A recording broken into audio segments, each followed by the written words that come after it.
Ulysses, Sabrina Jones, Young Friends, General Meeting, they, them, pronouns. I have tried with utmost concentration to understand how I have broken the unseen and unspoken chains that bind me. It took me back to when I was a child, raised as a boy, where even inadvertently I would help shackled women around me. These were byproducts of my assigned gender at birth and its privileges. I was able to speak truth to power, standing up without a worry or any expectations.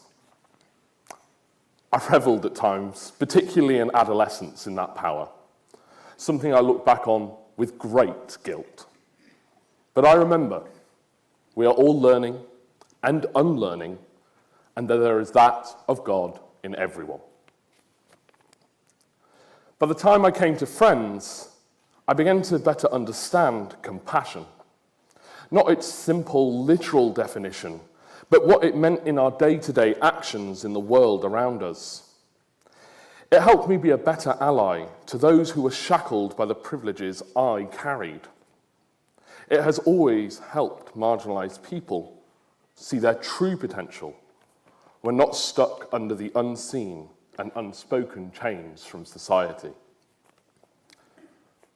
Through our worship, I began to connect more with my own truths, and through our spiritual communities, I realized the importance of being true to yourself. And that, always in my mind, it helped me realize that I was never a man, nor am I a woman, but instead non-binary. Much like compassion helped me be better to others, this truth helped me be better to myself.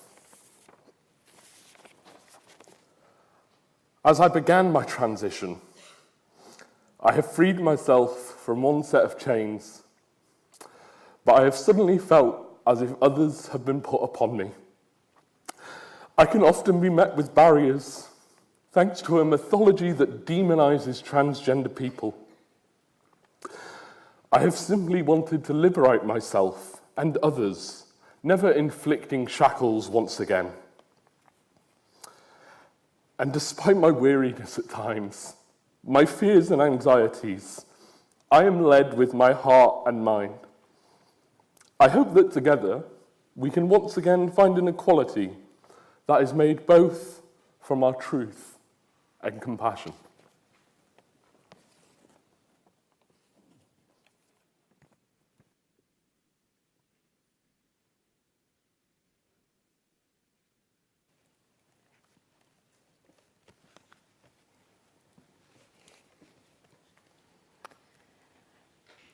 Rebecca Mattingly from Brighouse, West Yorkshire Area Meeting and Yearly Meeting Agenda Committee, she, her pronouns. And I'm reading on behalf of Ludwig von Quirog from Philippines Yearly Meeting. Years ago, I had a conversation about queer rights with someone I met at a hostel. I was at ease until she quipped, "It's so much easier to be an advocate from a place of privilege as a straight white Canadian." I fell silent and began swimming in thought. Is she right? Is she wrong? Do I agree with that? So for queer rights, I'm at a disadvantage and therefore I need someone else to speak on my behalf? Is that it? Should I just suck it up and be grateful to have allies? It was only then that I began to examine privilege from a deeply personal perspective. Before, I approached the topic like I had nothing to do with it. I used to just think of the Chinese-Filipino business moguls of old Manila and 75-year-old white men tugging around their 19-year-old Filipino girlfriends. While I've always known that compared to many around me back home, I lead a relatively comfortable life as a consequence of my family's political and social influence, I did not look into it deeply enough to assess how much of it I had or didn't have, and how it has enabled me a certain mobility that others are deprived of. I belong to a small movement for sustainability on my island. We found each other in November 2015 when we organised a walk of solidarity for the March for Climate Justice in Paris. We called ourselves the Bohol Climate Walkers because, 1, We walked 100 kilometres to raise awareness on the harrowing concern of severe environmental degradation. And 2, we aim to walk the talk in daily life, not just at table meetings, and most definitely not just on Facebook. From this movement, a number of us came to form Plastic Free Bohol, a pool of volunteers that organises clean-up drives on coasts all around our island province, and then gives talks on sustainability measures. Our rhetoric is refuse, refuse, refuse. In mulling over my Canadian acquaintances' words, I came to realise that whenever I pick up plastic rubbish in a heavily polluted and economically depressed area where I'm clearly an outsider, I am that person of privilege who can speak with ease about the things I'm advocating because A, I am educated, and B, I do not live in such a way that I'm compelled to generate waste regularly. Many live hand to mouth and benefit from our country's sachet economy. They'd rather buy 5 kilos of rice and feed their family of 7 for a week than spend £3 on a shampoo bar. And yes, my dear British friends, £3 for a month's supply of shampoo is expensive to us. Privilege, I thought. In this sense, I have it.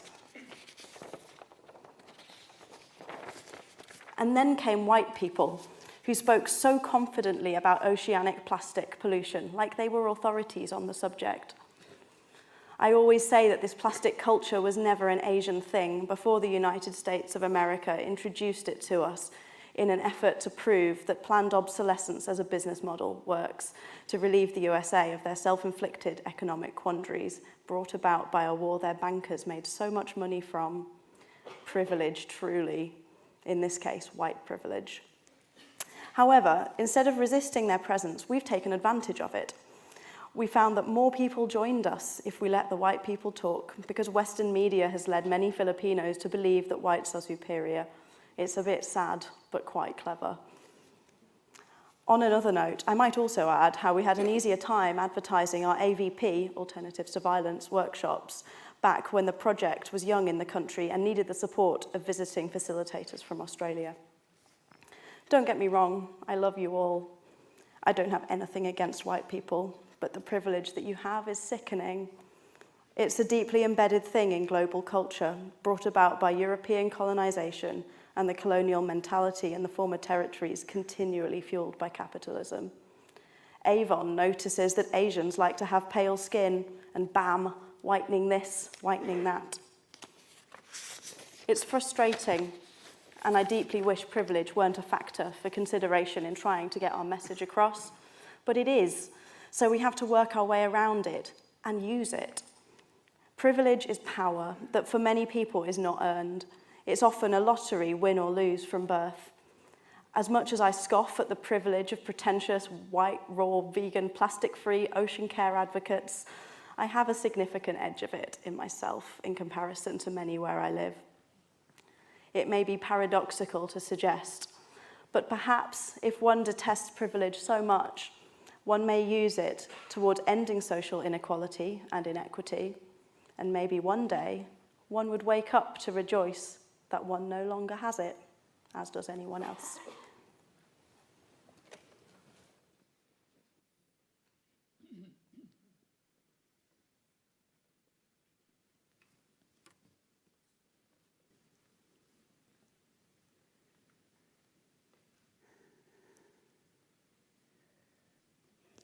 Cliodhna Mulhern, Lancashire Central and North Area meeting. Friends, I'm wondering if you can hear my heart beating through this lapel mic, because I can. Friends, raised in the north of Ireland during the Troubles on a council estate in a Catholic family of 11 children, I was born into the wealthy white world, into privilege and aware of it. In those days, Northern Ireland was an unashamedly, institutionally sectarian state. Catholics struggled for jobs, homes, respect, and fair democratic representation. So I was born into an oppressed minority. But we had a house and my father a job, so we had much to be thankful for. And my parents, Patricia and Sean, lived out that thanks in lives tirelessly and actively committed to social justice. And I left Ireland with that imprint on my heart. However, in my adulthood, with my university education and my very successful professional career, I settled into a conventional middle-class suburban life. And I found Quakers at more or less the same time. I was a concerned person and confident enough to be active here and there on a range of social and environmental issues when I had the time. I was never fundamentally shaken or discomforted. I see now I was never fundamentally committed. It was only when my spiritual life came alive, nourished by a growing daily spiritual practice, by readings of philosophers and scientists and spiritual writing, including early friends, which we've heard much of this weekend, that I was shaken out of my comfort by that not so still small voice nagging away inside of me. I am grateful to Thomas Berry, Catholic priest and cultural philosopher who wrote the great work, for expanding my notion of community and justice beyond the privileged human species to all of the earth community. I am grateful to Thich Nhat Hanh, Zen Buddhist teacher, for opening me to the pain and the grief that I was part of when he said, what we most need to do is to hear within us the sound of the earth crying. And so I was shifted from within, from an occasional righteous eco-warrior mode when I had the time, to a reverential ecology mode, from giving things up to giving, from fear and guilt to love and gratitude. So at last, I began to understand what it might mean to be in unity with creation. A loving neighbour and participant in creation, rather than a dutiful steward. So inspired by glimpses of this different way of being human, some might say glimpses of the kingdom, I set aside my career to take up the work of transformation in myself first and foremost, in my community and in our industrial world.